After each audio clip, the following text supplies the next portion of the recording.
నమస్కారం. వనవానికి స్వాగతం. ఈరోజు వార్తలలోని ముఖ్యాంశాలు. అడ్డతీగల మండలం కొనలోవ గ్రామంలో ఈస్టర్ పండుగ పూట తీవ్ర విషాదం చోటు చేసుకుంది. విద్యుత్ షార్ట్ సర్క్యూట్ కారణంగా సంభవించిన భారీ అగ్ని ప్రమాదంలో 4 ఇళ్లు పూర్తిగా కాలి బూడిదయ్యాయి.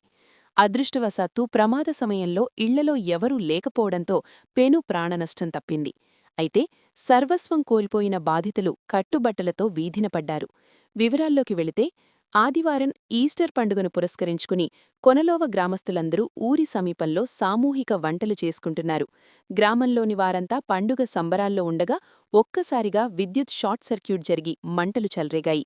ఎవరూ గమనించేలోపే మంటలు ఎగసిపడి వేగంగా పక్కనే ఉన్న ఇళ్లకు వ్యాపించాయి. ఈ ఘోర ప్రమాదంలో గ్రామానికి చెందిన డోలపల్లి మారతమ్మ, చెవ్వీటి పుష్పరత్నం, కొమ్ముకురి సూర్యకాంతం, దూలపల్లి లాజరులకు చెందిన 4 ఇళ్లు పూర్తిగా అగ్నికి ఆహుతయ్యాయి. ఇళ్లలోని నిత్యావసర సరుకులు, దుస్తులు, గృహోపకరణాలు, ఇతర విలువైన వస్తువులు అన్నీ కాలి బూడిదయ్యాయి. గ్రామంలో మంటలు ఎగసిపడటాన్ని గమనించిన స్థానికులు వెంటనే అక్కడికి చేరుకుని మంటలను ఆర్పేందుకు తీవ్రంగా శ్రమించారు. వెంటనే రంపచోడవరం అగ్నిమాపక ఫైర్ కేంద్రానికి సమాచారమందించారు. ఫైర్ సిబ్బంది హుటాహుటిన ఘటనాస్థలానికి చేరుకుని స్థానికుల సహాయంతో మంటలను పూర్తిగా అదుపు చేశారు. దీంతో మంటలు ఇతర ఇళ్లకు వ్యాపించకుండా పెను ప్రమాదం తప్పింది. పండుగపూట ఆనందంగా గడపాల్సిన సమయంలో ఇలాంటి ఘోరం జరగడంతో బాధితులు కన్నీరు మున్నీరుగా విలపిస్తున్నారు.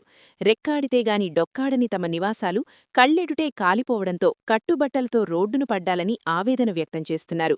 రెవెన్యూ అధికారులు వెంటనే స్పందించి నష్టాన్ని అంచనా వేయాలని, ప్రభుత్వం తమకు తక్షణ సహాయంతో పాటు పక్కా ఇళ్లు మంజూరు చేసి ఆదుకోవాలని బాధితులు, గ్రామస్తులు కోరుతున్నారు.